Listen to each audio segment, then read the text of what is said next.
Today for Devotions with Daniella, we are reading from On Tyranny, 20th Lessons from the 20th Century by Timothy Snyder. The first lessons have been, do not obey in advance. Number 2, defend institutions. Number 3, beware the one-party state.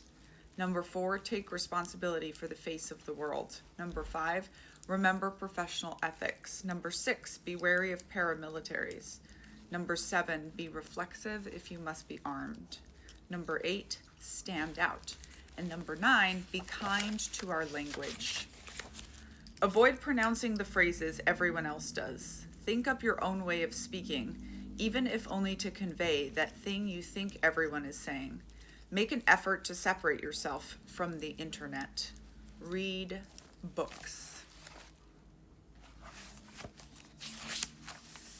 Victor Klemperer, a literary scholar of Jewish origin, noticed his philological training against Yahtzee propaganda. He noticed how Mustache Man's language rejected legitimate opposition. The people always meant some people and not others. An American president said, "My people." Encounters were always struggles. An American variant is winning. And any attempt to understand the world in a different way was defamation of the leader, or, as an American president put it, treason. Politicians in our times feed their cliches to television, where even those who wish to disagree repeat them. Television purports to challenge political language by conveying images, but the succession from one frame to another can hinder a sense of resolution. Everything happens fast, but nothing actually happens. Each story on televised news is breaking until it is displaced by the next one. So we are hit by wave upon wave, but never see the ocean. The effort to define the shape and significance of events requires words and concepts that elude us when we are entranced by visual stimuli. Watching television news is sometimes little more than looking at someone else who's also looking at a picture. We take this collective trance to be normal. We have slowly fallen into it. More than half a century ago, the classic novels of totalitarianism warned of the domination of screens, the suppression of books, the narrowing of vocabularies, and the associated difficulties of thoughts. In Ray Bradbury's Fahrenheit 451, published in 1953, firemen find and burn books, while most others watch interactive television.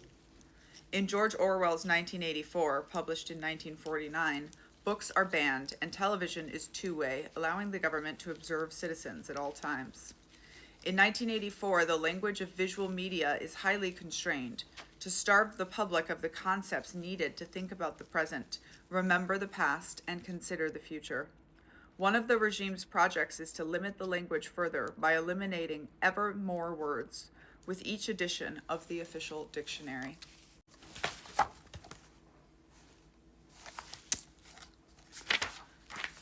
Staring at screens is perhaps unavoidable, but the two-dimensional world makes little sense unless we can draw upon a mental armory that we have developed somewhere else.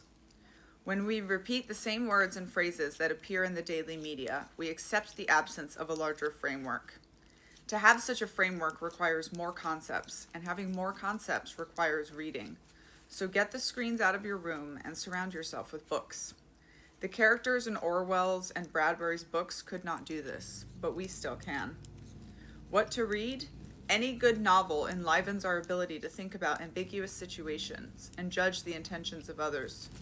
Fyodor Dostoevsky's Brothers Karamazov and Milan Kundera's The Unbearable Lightness of Being might suit our moment. Sinclair Lewis's novel It Can't Happen Here is perhaps not a great work of art. Philip Roth's The Plot Against America is better. One novel known by millions of young Americans that offers an account of tyranny and resistance is She Who Shall Not Be Mentioned, Harry Potter and the Deathly Hallows. If you or your friends or your children did not read it that way the first time, then it bears reading again. Some of the political and historical texts that inform the arguments made here are The Politics and the English Language by George Orwell, 1946, The Language of the Third Reich by Victor Klemperer, 1947, The Origins of Totalitarianism by Hannah Arendt, 1951, The Rebel by Albert Camus, 1951. The Captive Mind by Czesław Milosa, 1953. The Power of the Powerless by Václav Havel, 1978. How to be a conservative-liberal-socialist by Leszek Kolakowski, 1978. The Uses of Adversity by Timothy Garton Ash, 1989. The Burden of Responsibility by Tony Judt, 1998. Ordinary Men by Christopher Browning, 1992. Nothing is True and Everything is Possible by Peter Pomerantsev, 2014. Christians might return to the foundational book, which as ever is very timely. Jesus preached that it is easier for a camel to go through the eye of a needle than for a rich man to enter into the kingdom of God. We should be modest, for whosoever shall exalt himself shall be abased, and he that shall humble himself shall be exalted. And of course we must be concerned with what is true and what is false. And ye shall know the truth, and the truth shall make you free.